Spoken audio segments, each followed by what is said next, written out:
This podcast is a proud member of the Unidentified Network.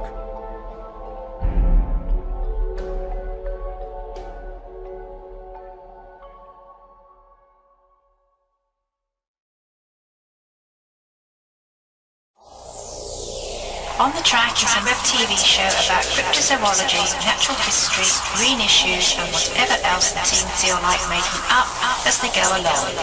Enjoy! So what's in today's show, Mr. John? Well, Hennis, in this episode we say goodbye to one old friend and reintroduce another.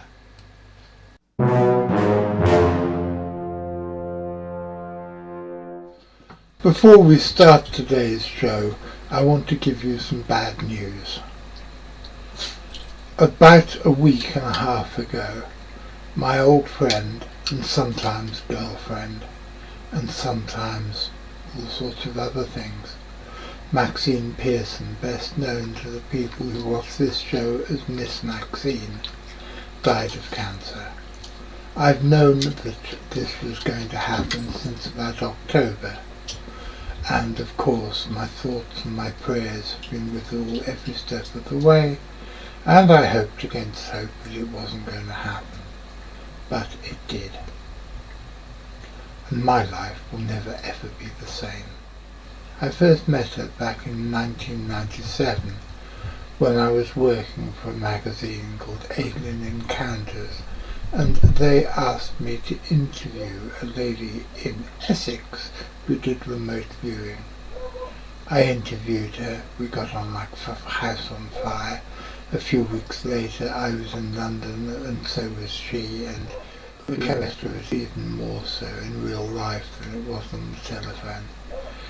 And we were together basically on and off for the next 27 years. Of course, she and I were not together while I was married to Karina, although we stayed friends, talked on Facebook and had the occasional telephone conversation, but the two of us did nothing which would have conflicted with my marriage to Karina. But when Karina died, Maxine was one of the first people to phone me and help me deal with the tragedy. And now she's gone, and my life is never going to be the same again. She was also an integral part of CFZ management and was one of the administrators on the CFZ Facebook groups. We don't know at the moment who's going to replace her. This is something that I wrote for her on a record which only came out last week. In fact, about 3 days before she died. I never sailed on the Titanic. I never watched her kiss before. I saw them both on television, sort of, 'cause I know half the whole. Time doesn't go the way we think. I swear that on my life. You have always been the great love of my life. I've been places that I shouldn't be. You may have been one of those, but I know you always supported me, because that's the way it goes. We lived together, we lived apart, in a world consumed by strife. And you have always been the great love of my life. I like to roam in a different place where I can't walk like I've been. The things and words are differently, or somewhere in between. I go there more than I admit, especially if going at night. 'Cause you have always been the great love of my life. I'm feeling eschatological, baby. The writing's on the wall. And I'm not even frightened, baby, 'cause I know after all, some things last forever. We're like a cosmic man and wife. And you have always been the great love of my life. You have always been the great love of my life.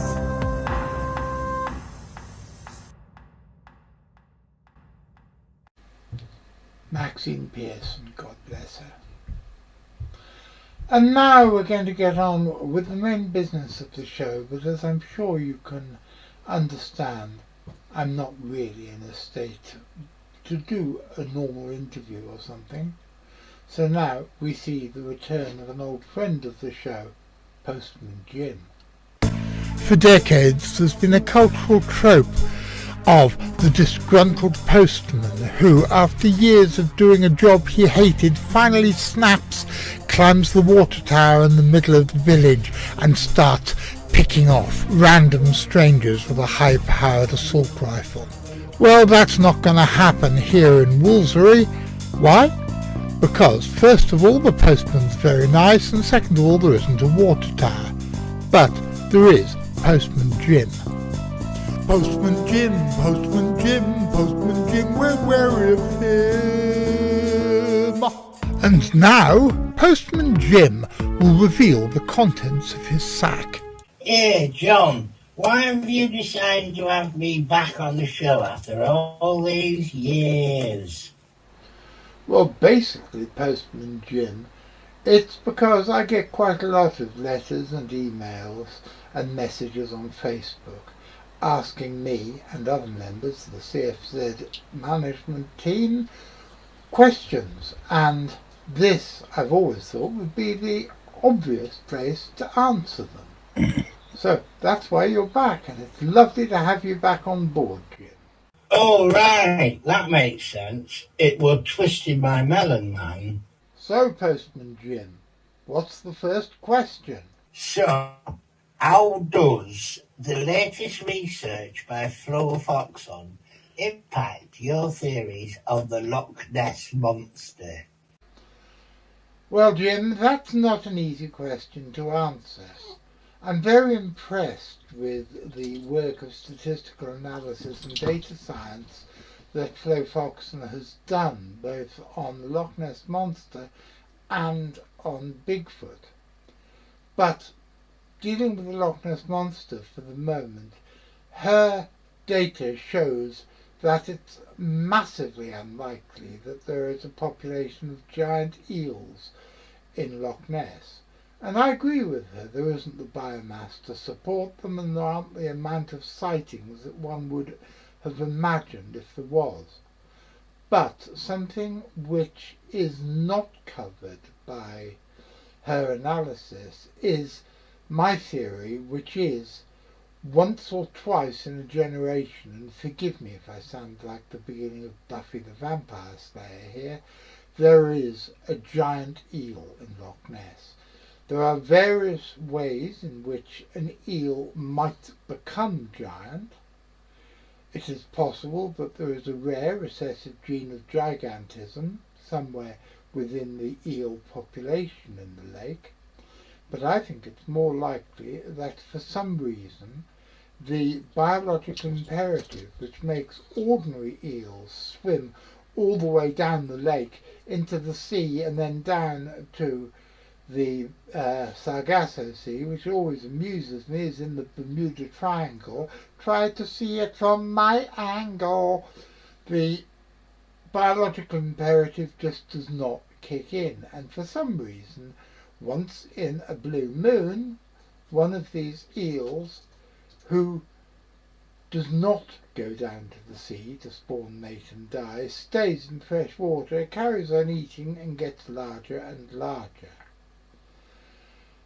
The other possibility is that for some reason, and this doesn't work in Loch Ness, but for some reason there is a eel stuck in a body of water that it can't get out of. So again, it doesn't swim down the river to the sea and then down to the Bermuda Triangle. And so, for one of these three reasons, and I think the most likely is that for some reason one of these eels is born sterile, it gets larger and larger and larger. But the reason that Flofoxon's analysis shows that there can't be a population of giant eels in the lake doesn't account for maybe one in a generation, one at any one time, giant eel in the lake. And I think it's also quite possible that these eels are going to be more susceptible to some of the fish skin diseases like white fungus, which attack a lot of the lakes, a lot of the fish in the lake, and they're really quite endemic, as can be seen by the pictures of trout and salmon which have been taken by the underwater Loch Ness webcams.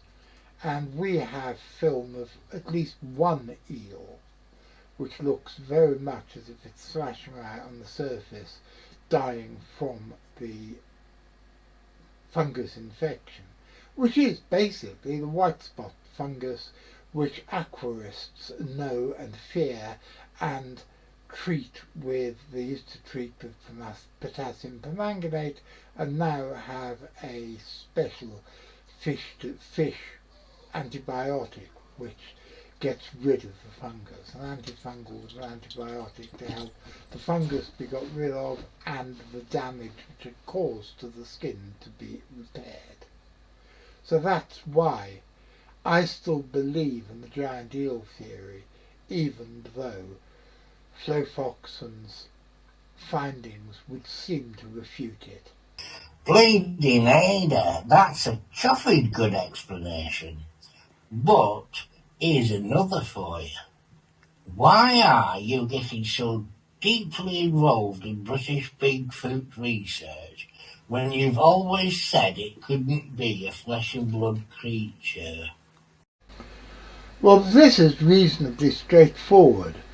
As you probably know, back in January 2003, the CFZ were called up to a place called Bowlam Lake in Northumberland. It's about 40 miles north of Newcastle, where there had been a whole series of Bigfoot, and I don't like using that term. Let's just call them Woodrow's reports, because Woodrow's at least is an Old English name for these wild men, and they've been being seen across the centuries since times immemorial. But we were there together with some people from the Twilight Worlds Paranormal Investigation Club from South Shields, and 5 of us, including me, actually saw the thing. And I call it a thing because that's exactly what dear old Ivan T. Sanderson would have called it, and it most definitely wasn't a flesh and blood animal.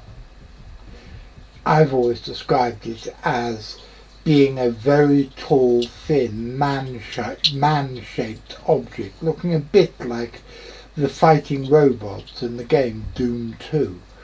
But it ran incredibly fast. It didn't even look solid. It looked like a man-shaped slice of nothingness that had been cut out of reality. And we were fascinated by what we'd seen. But when I went back to Exeter a few days later and made public what had happened, I had so much opprobrium heaped upon me by people from the Bigfoot community, both here and in the United States. I was kicked out of a couple of Bigfoot news groups, and I even had death threats. And I was so appalled by this that I've basically kept out of certainly the British Bigfoot research scene ever since. Glenn Vaudrey, who runs the CFZ BHM, if just in case you don't know, stands for Big Hairy Man or Big Hairy Monster Research Group, started researching British BHM sightings, and he soon ran into problems when people from a British BHM research group took exception to what he said, and a full-on flame war was taking place across the internet, which is something I have always found offensive and done my best to ignore. I then, probably unwisely, tried to stick my oar in and say, guys, calm down. I've seen one of these things. The CFZ is not anti-British BHM stories. We just believe that they can't be flesh and blood. And again, I had anonymous phone calls threatening all sorts of nastiness to me. I had death threats and all sorts of stuff. And the lady, and I use the word advisedly, in charge of this group started claiming that Glenn was guilty of all sorts of horrible crimes, none of which I believed, none of which he could have been. And things just went worse and worse and worse until I banned them all from the CFZ Facebook groups and everything calmed down a bit. Well, recently the big research has been carried out by a young man called Daniel Barnett, who is a young fellow of 14 of whom I'm very fond, and I have heard, in fact he's told me, that he's already fallen foul of the female person whom I alluded to just now. And so I decided that we should bring the CFZ to be involved in this. Because, after all, we're called the Centre for Fortean Zoology, not the Centre for Cryptozoology, because Fortean Zoology includes stuff about zooform phenomena. And I hate the word paranormal, I hate the word supernatural. The paranormal and supernatural entities and things that go bump in the night. So we got involved, and most recently Daniel has recovered material from some footprints that were found in this forest in Somerset, and the initial DNA results appear to show that amongst other animals that have been found, this is eDNA by the way, so it picks up all sorts of things from the environment of the location, and they include chickens, they include wild boar, they include badgers, and we know there were badgers there, include deer, and we know there were roe deer there, but it also claims there was DNA from one of the old world primates. There are all sorts of prosaic explanations for how the old world primate DNA got into the eDNA samples from a wood in North Somerset, but a lot of them are highly unlikely, and so at the moment we're trying to rule them out. But as Sherlock Holmes said, once you have eliminated the impossible, whatever's left, no matter how improbable, must be the truth. Now, I, for one, have always thought that's being a bit unfair on the impossible, and I have spent most of my life looking for impossible things and trying to prove how they could possibly exist. And quite often I've found that something that appears to be impossible probably is impossible, but people still see them. The big question is, can they leave DNA evidence of what they have been doing and where they have been? I truly don't know. But watch this space, hang on, it's going to be a very bumpy ride. Right. Wow, that would have really twisted me melon, man. I couldn't imagine with all that unfettling dead-eyed striking about nowt. But so what about Manchester? I'm dying to know if there's any dead monsters creeping about the Mancunian ginnels, you daft apers. There certainly are. As Professor Bernard Heuvelmans, the father of cryptozoology, once said, there are lost worlds everywhere. And there are even lost worlds in Manchester. One of the things that's always fascinated me is the stories of the phantom black dogs, which are reported from all over the United Kingdom as part of British folklore. And yes, they also appear in Greater Manchester because I've been told by some Bigfoot researchers that somewhere in Greater Manchester there is an enormous bitch. It's me reet top, John, you southern softy lad. If you want to support us and help us make more content like these, please press like, subscribe, follow our Facebook page and check out our Patreon. And there's the ghost of Joe Strummer, who's an ever more regular visitor to my little house, will tell you. Don't forget to ring the notification bell, otherwise you won't be told when the next episode's gonna be. And that would be an awful pity, wouldn't it? If you've been affected by any of the topics in today's episode, you can just bugger off, because we don't give a monkeys. Bloody well get a grip. Sort your own bloody problems out rather than ringing up somewhere. And that, ladies and gentlemen, is about it for this episode. I hope that you enjoyed it. I want to say a big thank you to all the people but for whom this episode couldn't have been taken. First of all, I want to say a big thank you to Louis, my producer, and to V. McCrinnan, who does more than you would possibly imagine. And I want to say a big thank you to Graham Inglis, who is the Deputy Director of the Centre for Fortean Zoology, and to Guinevere Palmer, who is the Assistant Director of the Centre for Fortean Zoology, and without either of them I really could not exist properly. Once again, I want to say a big heartfelt goodbye to Miss Maxine. It's funny that the two women that I loved most in the world both died of lung cancer, and both died over quite a period of time. I'm glad, and it's one of the things I'm most proud of and pleased with myself with in the whole world and my whole life, is that I was there to be a comfort to both of them. I loved them both in totally different ways, and my life truly will never be the same. I want to say a big thank you to my special guest this week, who has been Postman Jim, all the way up from Manchester. Should it be down from Manchester? Probably all the way down from Manchester.